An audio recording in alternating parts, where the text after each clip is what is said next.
Kepala Kejaksaan Tinggi Kejati Bali ADT Sutiawarman meresmikan Rumah Adiaksa Kabupaten Badung yang dilaksanakan di Wantilan Taman Ayun pada 23 Juni 2022. Tampak hadir dalam peresmian tersebut Bupati Badung, Senator Bali, Ketua DPRD Badung, Kepala Kejaksaan Negeri Kajari Badung, aparatur desa Mengui dan tokoh masyarakat serta tokoh adat.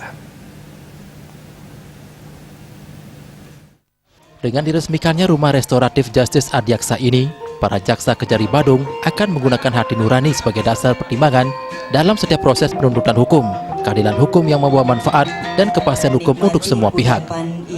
Kepala Kejari Badung, Imran Yusuf, menyampaikan tujuan diresmikannya Rumah Restoratif Justice ini menjadi tempat penegakan hukum dengan pendekatan restoratif justice, pendekatan yang lebih menitik beratkan pada kondisi terciptanya keadilan dan keseimbangan bagi pelaku tindak pidana serta korban. Bupati Badung, Nyoman Giri Praste, menyambut baik peresmian Rumah Restoratif Justice ini. Diresmikannya Rumah Restoratif Justice ini akan mengubah hukum yang selama ini menjadi momok bagi masyarakat. Dengan diadakannya penegakan hukum melalui pendekatan restoratif, maka dapat menyelesaikan permasalahan hukum dengan beradab dan kekeluargaan, sehingga tidak perlu sampai ke pengadilan yang membutuhkan biaya yang sangat mahal. Yang pertama, kami menyampaikan apresiasi kepada Jaksa Agung yang sudah diteruskan oleh Kejati Bali dan dilaksanakan sekarang oleh Kejari Kabupaten Badung berkenaan dengan Rumah Restoratif Justice Adiaksa. Ini program yang amat sangat bagus sekali, sehingga kita akan berbicara tentang keadilan yang sebetul-betulnya adil. Ketika kita berbicara keadilan yang betul-betul adil, itulah diterima oleh kedua belah pihak. Itu ya A dan pihak B, itu yang dimaksud dengan kesempurnaan daripada keadilan.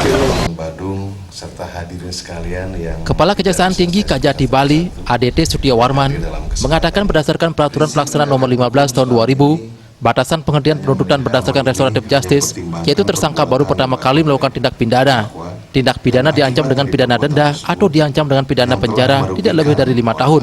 Dan tindak pidana dilakukan dengan nilai barang bukti atau nilai kerugian yang ditimbulkan akibat dari tindak pidana tidak lebih dari Rp2.500.000.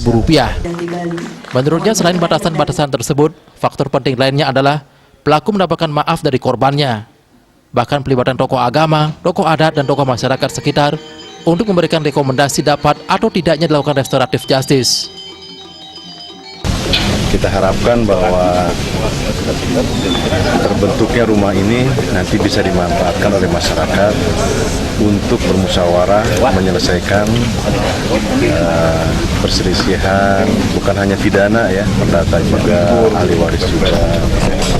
Walaupun memang konsepnya bahwa rumah restoratif ini untuk penyelesaian perkara pidana ya. Di tempat yang mempunyai nilai sejarah ini, dulu menurut Musir Agung ini, tempat ini memang tempat untuk bermusyawarah. Lebih lanjut, ADT Sutiawarman menjelaskan, pembentukan Rumah Restoratif Justice Adiaksa diharapkan menjadi sarana penyelesaian perkara di luar persidangan sebagai alternatif solusi memecahkan permasalahan penegakan hukum dalam perkara tertentu yang belum dapat memulihkan kedamaian dan harmoni dalam masyarakat seperti sebelum terjadinya tindak pidana. Hendra, Bali TV.